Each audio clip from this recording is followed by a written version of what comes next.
Hello, my name is Joshua Miller, and I'm a lecturer in the Department of Political Science and Public Administration at UNC Charlotte. I'm speaking with you today to share some lessons that I've learned this semester from some early experiences with the hybrid flexible, or HyFlex, pedagogical approaches. I'll begin today with an overview of the HyFlex model's history and objectives. Some of this material was covered in an earlier active learning webinar, Bridging Synchronous and Asynchronous Learning, so I'll keep my own remarks fairly brief. I will then share some practical insights gleaned from implementing the HyFlex model in my section of LBST 2211 this semester. Here, I will explain my motives for adopting this model, describe my classroom and curricular setups, and share some early reports on that experience. I will close with some considerations of future challenges we may face in adopting the HyFlex model in the future. Let me begin with a brief overview of the HyFlex model. The HyFlex model was developed in 2006 by Brian Beatty and his colleagues at San Francisco State University. As Beatty explains, the model was designed to serve as a bridge between instructional programs that were originally designed for in-person delivery and new online programs for which his institution and students had a need. Beatty and his colleagues faced three challenges that should sound familiar to anyone in higher education today. First, his institution offered limited support for building high-quality, fully online programs that would also engage students. Second, because online teaching was still in its relative infancy, few faculty members had any proven expertise teaching fully online courses. And, relatedly, it was not clear that students would take advantage of such programs even if they were delivered. The HyFlex model thus emerged as a middle way, allowing faculty and students to acclimate to online learning without immediately abandoning the recognized advantages that attend in-person instruction. While every institution and every course adopts a HyFlex model to suit its unique needs, a common framework has emerged. Courses are delivered concurrently online and in person, with instructors teaching both audiences simultaneously. Recording capabilities also make lectures available for students who wish to engage course material entirely asynchronously.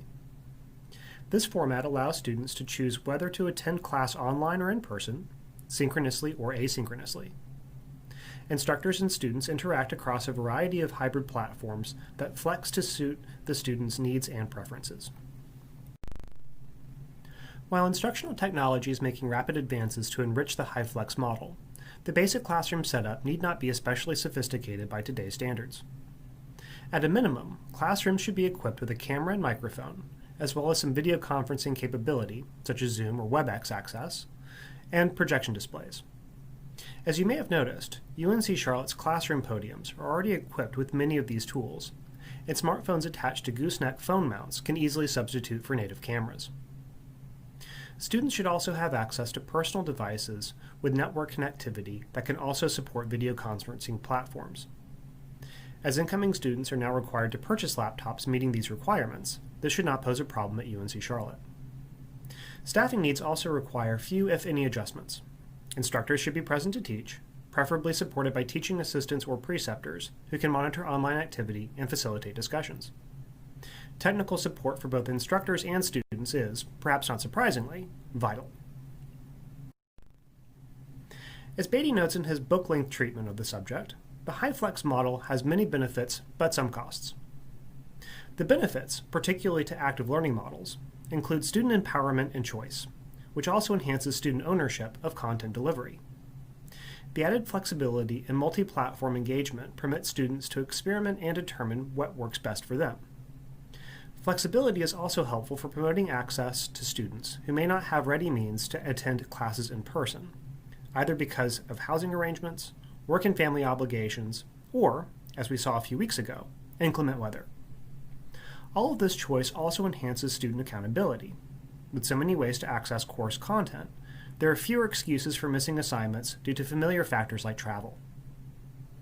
Perhaps the biggest cost associated with the HyFlex model is its reliance upon student time management skills and self-discipline.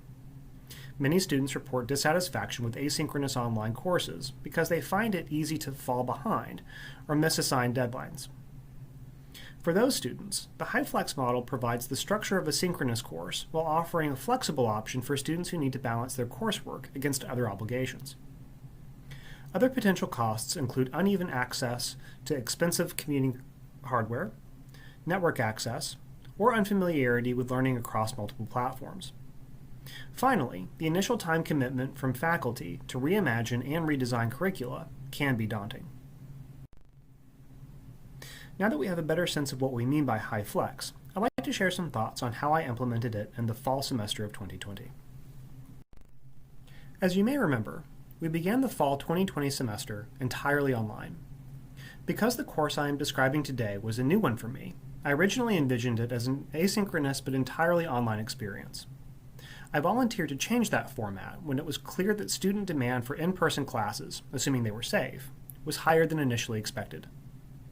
When the university eventually did decide to resume in-person instruction for some classes, including mine, I was surprised that students were mixed on the issue.